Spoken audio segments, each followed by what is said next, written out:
بینەرانی بەڕێز و خۆشەویست ئەم کاتتان باش بە خۆشحاڵیەوە بەرنمێکی تایبەتان پێشکەش ئەەکەم لە ساڵیادی هەڵگرستانی شۆڕشی گوڵاندا بۆ ئەم تەوەرەی بەرنمەکەشمان بە خۆشحاڵیەوە میوانداری بەڕێز فازر ڕەوف پێشمەرگە و فەرماندەی قارەمانی هەردوو شۆڕشی گوڵان و ئەیلولمان کردووە. کاک فازیل یەخوا بەخێر بێ سەرچاوان. ئەمڕۆ ڕۆژێکی مەزنە لە دیرۆکی گەلی کوردستاندا کە لە دوای خیانەتێکی گەورە لە دوای گەلە کۆمەکەیەکی نێودەوڵەتی گەورە شۆڕشی کورد لە قۆناغێک بۆ قۆناغێکی کاتی تووشی ڕاوەستانە بە تووشی نووسکۆ بێ، بەڵام ئیرادەی سەرکردایەتی سیاسی کورد و بارزانی نەمر و پارتی دیموکراتی کوردستان بە ئەوە چۆکدانادا و بڕیاردەدا بە هەڵگرستانەوەی شۆڕش. ئەگەر تۆکو پێشمەرگێکی ئەیلول سەرەتا بۆم باسی ئەو ڕۆژە سەختانە بکەیت کە چۆن بوو خەڵکی کوردستان بارودۆخی دەرونی خەڵک بارودۆخی ئەمنی خەڵک لە کاتێکە گەورەترین شۆڕش ئەو شۆڕشەی کە هەموو گەلی کورد هیوای لەسەر هەڵچنی بوو تووشی گەلە کۆمەکێکی نێودەوڵەتی ببوو. بەڵێ زۆر سوپاس بۆ جەنابتان، هەر بەم بۆنە پیرۆزەوە سڵاو ڕێزم بۆ جەنابی سەرۆک بارزانی کە ئەو یەکێکە لەو سەرکردانەی کە دەوری سەرەکیە بۆ دوای جەنابی بارزانی باوکی ڕۆحینەتەوەی کورد، ئەوان بە تایبەتی جەنابی و جەنابی کاک ئیدریسی ڕەحمەتی زۆر ماندوو بوون بەوەی کە هەڵگیرسانەوەی ئەم شۆڕشی گوڵانە. من هەڵبەتە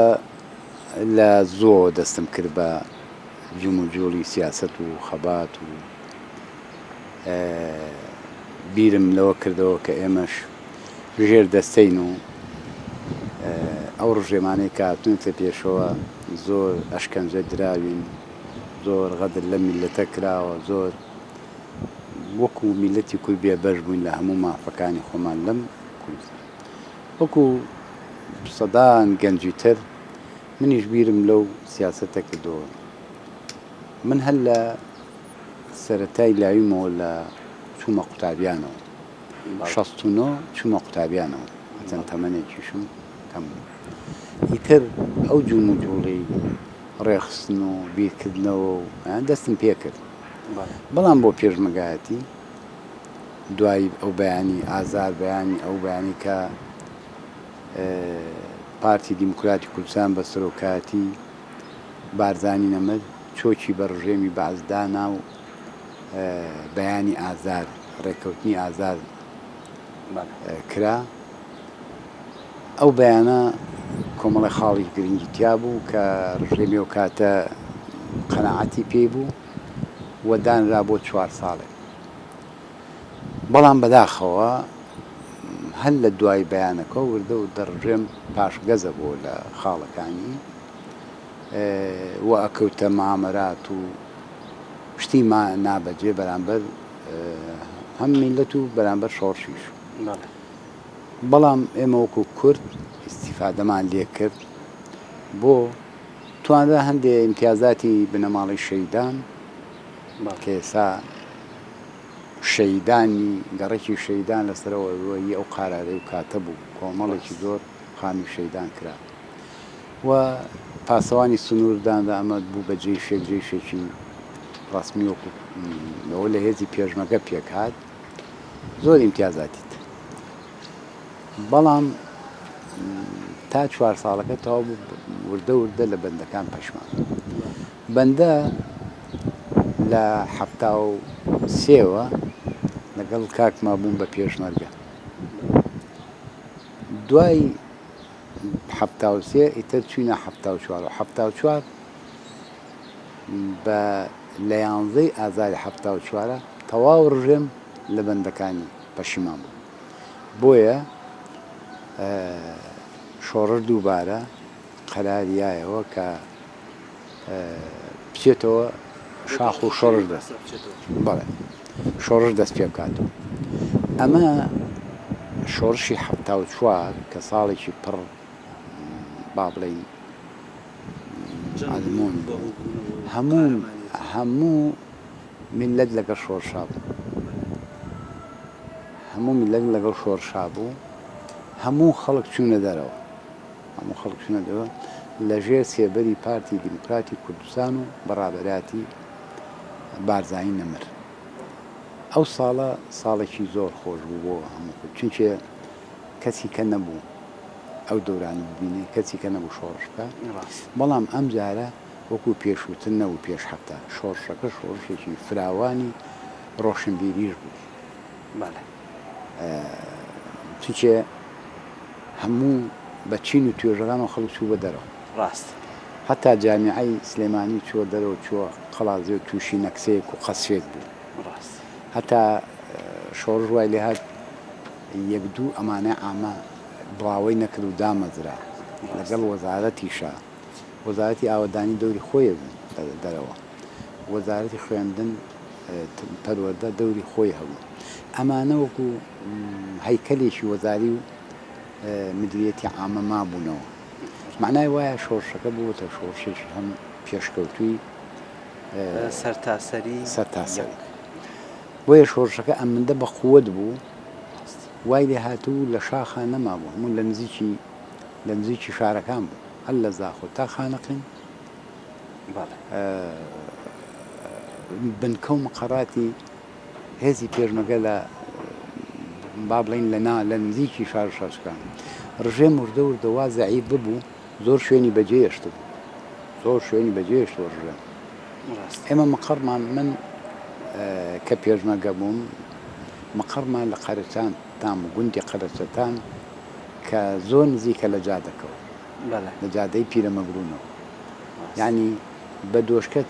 دەبابە لەوێ تەقەی لە مقڕەکانەکەەوە نزیک بوو. بەڵام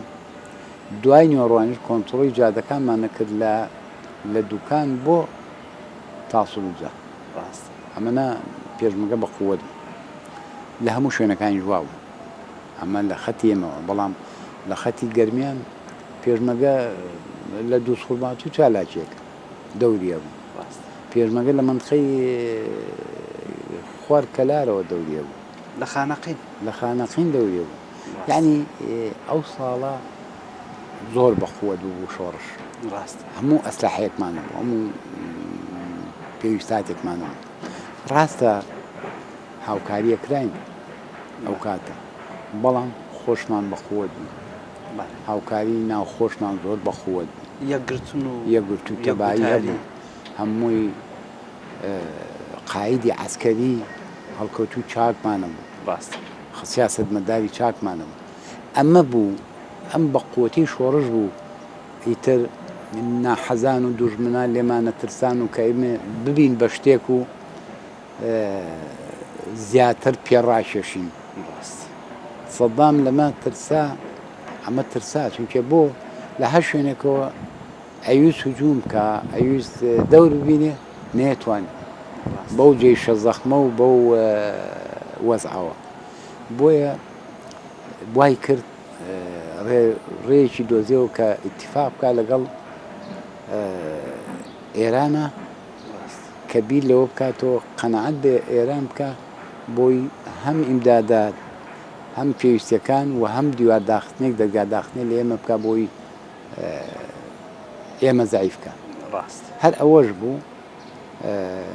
هاواری میلیانی جەزائیر کەوتە بینەوە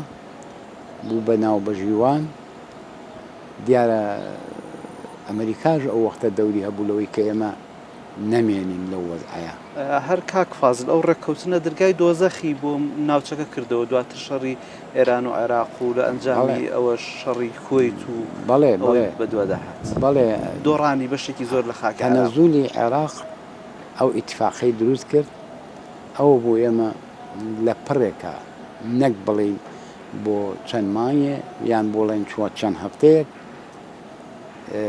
بۆ ماوەی چەند سەعات ئێمە لە چالاکییا بوون، نەک ئێمە هەموو مەفرەزەکان و هێزەکان و ناوچەکان و هێزی پێشمەرگە لە ئامادە باشییا بوون بۆ مەفارز و بۆ جەبهە و بۆ کەچی لە پڕ ئەمریکات وەزعەکە وەستا، ئیزاعە وەستا، بروسکە وەستا، محەتەکانی جیهازات هەموو وەستا، یعنی وەزعێکی خراپ هات. کاک فازل وەکو لە بیدایەتیشا ئەو پرسیارەم کرد، ئەمە لەسەر دەرونی خەڵک زۆر قرس بوو زۆر مثلەن لە ناو شارەکانە لە گوندەکانە لە پێشمەرگەیە خەڵک ئومێدی بە هەڵگیرسانەوەی شۆڕش هەبوو یاخود گفتوگوی ئەو ماوەی تۆکو پێشمەرگەیە کە دواتر دێتەوە ناو شار گفتوگوی نێوان خەڵک و پێشمەرگەکان چۆن بوو ئومێدیان بۆ هەبوو جارێکتر شۆڕش دروست دەبێتەوە ئەو وەختە فەرقێ بوو کە نەکسە دروست بوو وەکو تعلیقاتی ئێستا نییە کە تۆ شتێک بێ بڵێ بێ چوار گەنجلێ و ڕاپەڵ ئەگەروانە بووە هەموو خەڵک متەئسیر بوو هەموو کەس بە موعامەلەیەکی گەورەی زانی هەموو خەڵک اعترادی بەوە کرد ئەمە موعامەلەیەکی گەورە بوو لەسەر کورد نەک لەسەر پارتی بە تەنیا لەسەر کورد ئەمە موعامەلەیەکی گەورە بوو بۆیە هەموو کەس متەئسیر بوو هەموو کەسێ بەڵام ئەوانەی تەجروبەیانە بوو چونکە ئێمە تەجروبەکان تۆ هەل لە شۆڕشی شێخ سەعید پیرانەوە هەل لە شۆڕشی بارزانەوە بێتە خوارەوە ئەو بەسەرهاتانەی لە دوای شێخ عەبدولسەلام و بەسەر شێخ محەممەد و بەسەر شێخ ئەحمەدی بارزان و بەسەر شۆڕشەکان و تاکو گەشتە سەر کۆماری کوردستان لە مەهاباد و شۆڕشی شێخ محەممەد ئەمانە هەڵسانەوەی دایمە شۆڕش بووە ئەوانەی بەتەمەن بوون ومێدێکیان هەر هەبوو کە وا ناویستن بەڵام ئێمە ئەوە ئەڵێن لەو شۆڕشە گەورەیەوە ئێمە لە پرتوشی ئەم نەکسەیە بووین شتێکی زۆر ناخۆر بەڵام کاڵێن بە قووەتی شۆڕش بڕوا بکە ئێمە مەفرەزەمانە کرد ئیتر وای لێ هاتوو لەم جادەی تاوسوزە بە ڕووناکیە پەڕینەوە حکومەندە بوو ڕاستە من خۆم ئەم جادەی ڕاپەڕین بۆ تاوزە ئێستا هەموو شیوین بوو لەوانەوە پەڕینەوە هاتین بۆ سلێمانی چەند جاراکێتە ئەم شاری سلێمانی ئا لەم شوێنە کە ئێمە دانیشتوین بەدەمەوە عەسر هاتوین نزیکی سلێمانی بووینەتەوە ڕاستە کاک فازڵ لە پاش دروستبوونی ئەو بارودۆخە حەزب چۆن دەستی کردەوە بۆ خۆڕەخستن هەر بەسەر وەکو ئەزانین پاش ماوەی کەم ینی ئەو بارودۆخەی کەم بوو حەزب دەستی کردەوە بە ڕێخستن لەسەر هەموو ئاستەکان لەسەر ئاستی پێشمەرگە لەسەر ئاستی سیاسی لەسەر ئاستی دیبلۆماسی لەسەر ئاستی ڕێخستی ناو شارەکان چۆن دەستکرایەوە بە کۆکردنەوەی هێزەکان و خۆڕێخستنەوە خۆی کە نەکسەکە بوو ئاخە گرنگی و گەورەی بنەماڵەی بارزان بە تایبەتی جەنابی بارزانی ڕەحمەتی ئەمە هات زۆر لە سەرکردەکان لە قیادە ئامر هێزەکان یان ئامر بەتالۆنەکان ئامر زۆر کەس چوونە خزمەت بارزانی و یان لە دوورەوە بە داواکەن کە ئێمە لە شوێنی خۆمان نەبینەوە شۆڕش دەکەین کەس ناتوانین مامکان بەڵام جەنابی بارزانی تەجروبەی خۆی هەبوو کە پیاوێکی دیبلۆماسی گەورە و قایدێکی و سەرکردەیەکی بە تەجروبە بوو بۆیە جەنابیان ڕێگەی نەدابوو وەکو ڕسمیاتێک بتوانین بمێنینەوە لە شاخ چونکە بۆ ئێران ئاخەنزاری یابووینێ کە بریندارەکانمان وەرناگرن دەرگاکان دائەخرێ لێمان هیچ دام و هاوکارێک ناکەین وەکوتم جەنابی بارزانی تەجروباتی لەسەر وەزانەیە کە ئەمانە نەکرێت شۆڕش باس ناکرێتەوە ڕاست بۆیە قەراریانە کۆتایی بە شۆڕش بێنن لەو کاتەیە ئەم خەڵکەش ئەم هێزی پێشمەرگە و ئەندامان و دۆستان و لایەنگیان ومانە بوون بە سێ بەشەوە بەشێک ڕۆ ئێران ڕۆی لە ئێرانیشەوە بەرەو دەرەوە محاولی کرد ئەو بەشەی گەڕایشەوە کوردستان و ناو عێراق بەشێکی مایەوە و بەشێکیشی نەفیکرا بۆ جنوب و ناوەڕاست و جنوب هەڵبەتە ئێمە بەشێ بووین لەو بەشەی ماینەوە لە کوردستانە من خۆم لەگەڵ کاکموانەوە پێشمەرگایکا بوو ماینەوە بەڵام چۆنمانەوەیەک بێ لە متاسیری شەرمت دەکرد بەڵام خەڵکی بە تەجروبە دڵنەواییەکەی ئەمە شۆڕشی کووردە هەموو کاتێککە کەشتە قوممە مامەراتێکی گەورەی لێ کراوە لەبەرەوە بکەن ئەوە تەژیەکردنی کۆمەڵی خەڵکی بە تەجروبەی بە تەمەن بوو هینە کرد بەڵام شکر بۆ خوا توانا و دیبلۆماسیەت و تەجروباتی جەنابی بارزانی نەمر هەچەند ئەمە گاڵتە نییە سەرۆکێک خاوەنی ئەو شۆڕشە بێ کە هەموو عالەمی اعترافیان پێکرده بوو لەگەڵەوەشە چۆکی بەڕژێمدایە بوو بکاتە ئەم مەسالەن بەڕاستی قورسە بۆ سیحەتیش بۆ تەندروستی بەشەر قورسە بۆ ئێمە خەمی بارزانی ڕەحمەتیمان بوومان و خوایە بیپارێزی و تەندروستی باشکە ئەمە قورسامەوە لەگەڵ زایدەن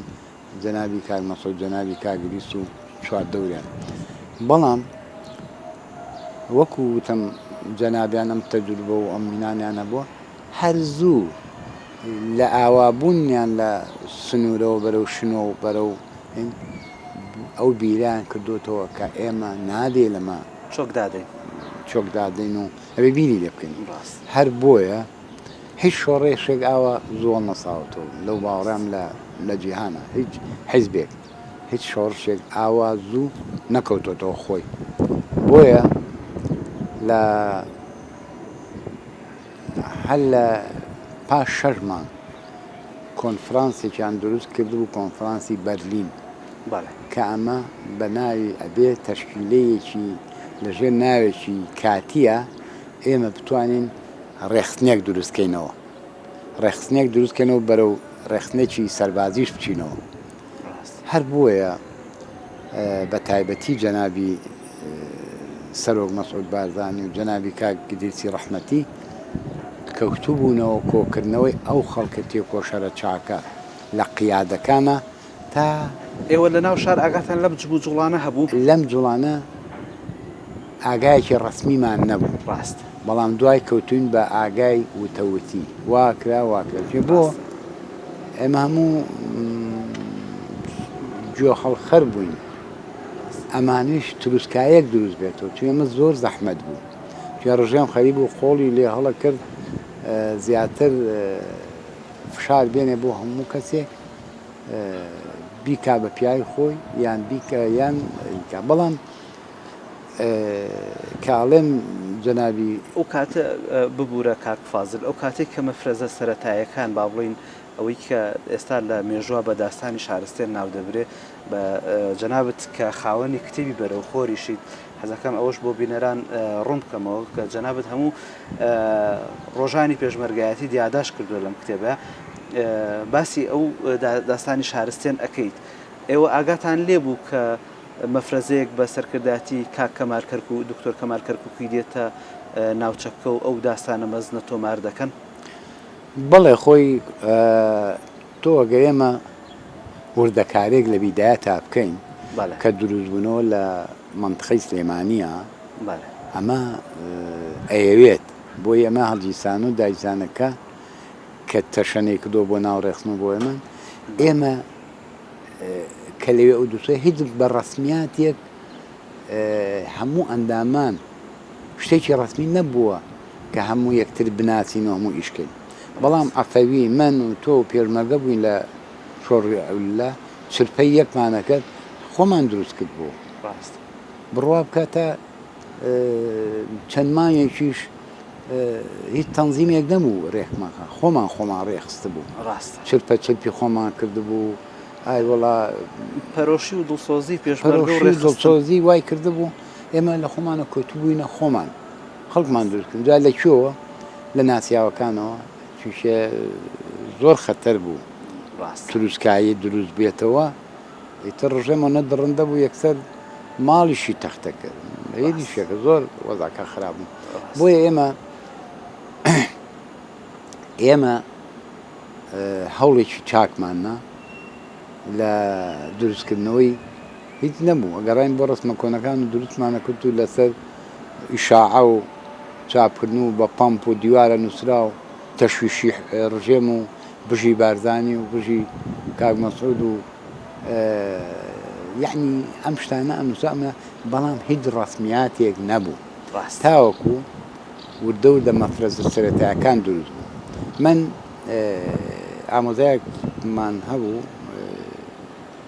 ئامۆزای باوکم بوو ناوی کاک ئەحمەد چەقژی و ئەحمەد چەقژی یەکێ بوو لە ئامر بە تالێنە کۆنەکانی شۆڕ شێلول یەکێ بوو لەوانەی کەوتکەوتە جم و جۆڵ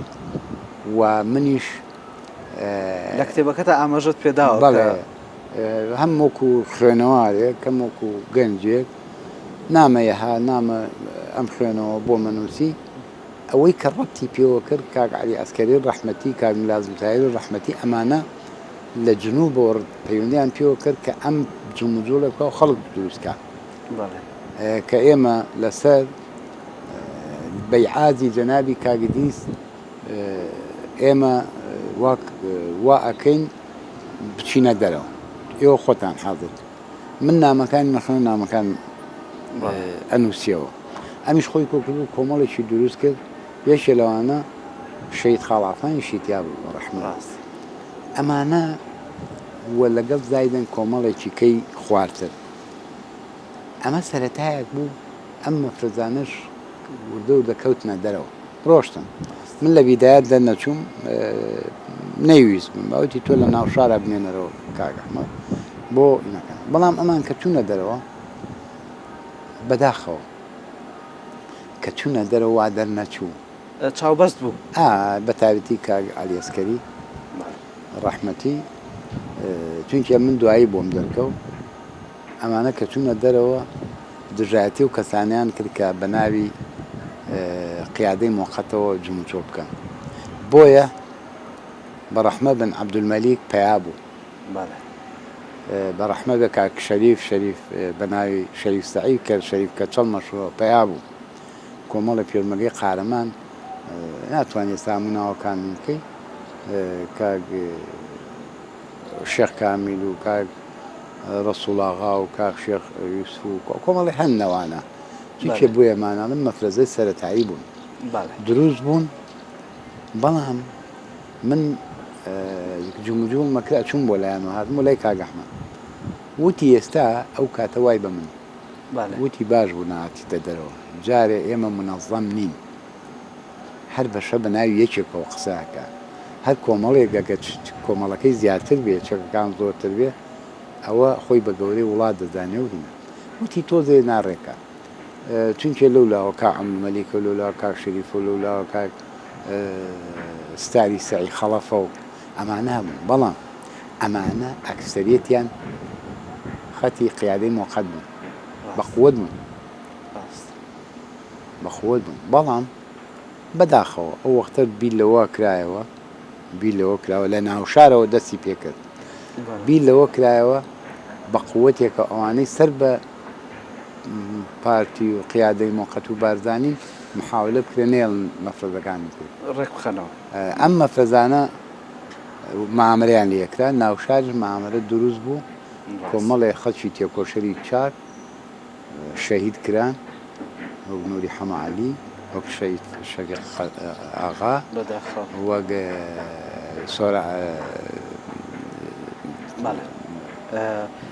ئەمانە عەبدولی سوورانەوانە کۆمەڵێک شەهید بوون کۆمەڵێکی بریندار مامۆستا پایەخ لەوە بریندار بوون ئەمانە ئەیان سەرکوتی ئەو کاتەی ئێمە بکەن ئەنجا جەنابەت ئەگەڕێیتەوە بۆ مەسەلەی کاک کەمال کەرکووچی کاک کەمالیش یەکێ بوو لەوانەی ئەنجا ئەمە ڕەسمیاتێکی تێکەوت کاک کەمال کە هاتووە بە ناوی جەنابی کاک دریسەوە ئەمانە نێراون بوو لە مەنتقەکانە بەڵام مەنتقەکەی کاک کەمال تیا جوڵە خەڵکی چاک بوون جافایەتی بوو هەمووی عەسڵە سەلق و سەرپەلە کۆنەکانی شۆڕش کە لەو ناوە بوون کاک فەقی ئیسماعیل یەکێ بوو لەوانە کە ئیتر کاک کەمال ئەمانەی دۆزیبەوە ئەمانە بە چەکی خۆیان قارەمانانە قووەتیان دروست کرد لە مەنتیقەی جافایەتی لەویا جەولەیەکمانەوە ئەنجا ئەمانە ویستیان یەک بدۆزنەوە ئەم مەفرەزانی مەنتیقەی سلەیمانی لە پێنجێنەوە تا شارواژەر و تا ئەم مەفرەزانەمان کە بوون بیان دۆزنەوە بەڵام کە ئێمە باسی شەڕی شارستێ ناکەین ئەمە مهمەکە لە مایە تۆ پاش 6 مانگ بتوانی شۆڕشی 26 گوڵان بە ناوی سەرکردایەتی کاتی قیادەی مۆقەت دروست بکەیت بتەوێ هەڵپە بکەی بۆ تەنزیم بەڵام ئێشتا تەنزیمەکە وەکو پێویست نەبێ شەڕێکی تاریخی بکەی لە ئەو هەموو زیانە لە دوژمن بێت پێ شەڕی شارستێنە بڕوا بکە لەم دوایەشە کە شەڕی گەورەکە بەقی شەڕی شارستێنە زەرەر لە ڕژێم نەوراوە لەو کاتەیە بە چێچێکی کەم بە هێزێکی کەم بە ئەسلحەی بچوو کەم ئەمە کرا زۆر مهم بوو جا من کاک فازل دەنگانەوەی ئەوە چۆن بوو لە ناو خەڵک و هاوڵاتیان زۆر مهم بوو ئێمە بەندە من ڕێخسمان دروست کرد پەیوەندیم بە کاک عەبدوڵغای ڕەحمەتیەوە کرد عەبدوڵغا بە ڕەحمەت بێ لە خواروو هاتەوە و کۆمەڵێ تەنزیمات و پەیوەندیمان پێوە کرد و خۆشی ماوەیەک ماوەی تر ئەویش چوە دەرەوە بەڵام ئێمە هەتا جەنابی لە ئیناما بوو ڕێکخراوێکمان دروست کرد بە ناوی ڕێکخراوی بڵێسە ئەم ڕێکخراوە کۆمەڵە خەڵکی چاکمان تێکرد لە کچ و کوڕ لە خزمەوە تۆ دەرست پێکرد تا ڕەفیقا نزیکان پێوە خەتەر بوو وەزعک ئێمە توانیمان ڕێکخراوێکی باش دروستکەین بەڵام من ئیتر کەوتمە جوڵی ئەوەی هەتا لە دوای مەکسەر لە دایرەی مختبەراتە ئیشمە کرد لە دایرە بوو مۆزە بووم بەڵام کە تەنزیم بووم وردە وردە بەرەو ئەوە چم ترسی ئەوەمە بێ بۆ کەشف بوون بۆیە چوم بەرەو شارە زوور بۆ بناری سووریان بچم کە عەبدوڵغا لەوێ بوو دوای بیناردم وتی لەو ناومتم باشە دێم وام خەراک وتمە چماوێ ئەگەر وەزعەکە مڵایەن بوو باش بۆ مێنمە نەبوو ئەگەڕێمەوە کە چووینە ئەوێ شەڕێکی گەورە بوو نەمانتوانی بگەین بە هێزی پێشمەرگە شەڕێکی هی خۆمانی پێشمەرگەکانی قیادەی موقەت لقی 4 و لقی 3 تەشکیل ببوو تەشکیلێکی کاتی وەختە کاک نادر هەورانی مەسوولی لقی 4 و کاک ئازا خەراخی مڵقوی لقی 3 بوو ناوچەکان دانراوە بەڵام هەمووی بە کەمی زۆری هاتمەوە لێرەوە وتیان لە شاباژرەوە دابەزن یە نۆمەندقەی شاباژر لە شاباژرەوە دابن کە هاتم ویستمان بچینەوە وتیان کار کەمال کەرکووچوان هاتوانە وتمان لەگەڵ یەک دوو براوتمان بداین محاولەیەکەین سەرێکیان لەبین نەمانتوانی وەزعەکە دەحەوشدادێکی عەسکەری زۆر بوو تومەز ئەم شەڕە بووە ئەم شەڕی چوین وتمان با نزیک بینەوە چۆن نزیک چوینە مەنطقەی ڕانی لەوێ هەواڵمان شارستێنە نزیکە لەوێ بەوەی دۆستوینە کاکە شەڕێکی زۆر گەورە بوو تەیارە کەوتۆتە خوارەوە و گورە عەسکەری زۆر کوژراوە و دیلی زۆر بەردەست بووە و بەڵام شەهیدیشمان لە هی پێشمەرگە و هاوڵاتی و ئەمانە زۆرە و شەڕێکی تاریخی بوو ئەیتوا دەنیایەوە بڕۆ بکە ئەو لایەنانی کە هاتوونە پێشەوە دروست بوون لایەن سەید بە کۆمەڵی پێشمەرگە ئەم شەڕە گەورەکە شەڕی شارستێنە ئەبێ دایما یادی بکەیتەوە تەقدیر بکرێت لاپەڕێکی گەشە لە مێژووی بەرخودانی ئێمەدا بۆ ئازادی و سەربەخۆی کاک فازل کە پێشمەرگە دەسەکاتەوە بە جم و جوڵ و چالاکی سەربازی و دەست لە هێزەکانی ڕژێم ئەوە شوێنێت سەرەن لەو کاتەدا زەبر و زەنگی ڕژێمی بەعز ئەگاتە ترۆپک بەڵام پێشوازی خەڵک چۆن بوو مەسەرەن خەڵک چاوترسێن ببوو بەو زەبر و زەنگە یاخود بە پێچەوانەوە خەڵک زۆر خۆشحاڵ بوو کە پێشمەرگە بینی لە گوندەکانە هاوکاریان ئەکردن یاخود چۆن بوو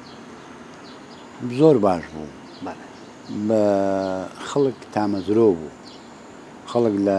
تۆ هەتا هەموو ڕژێمێک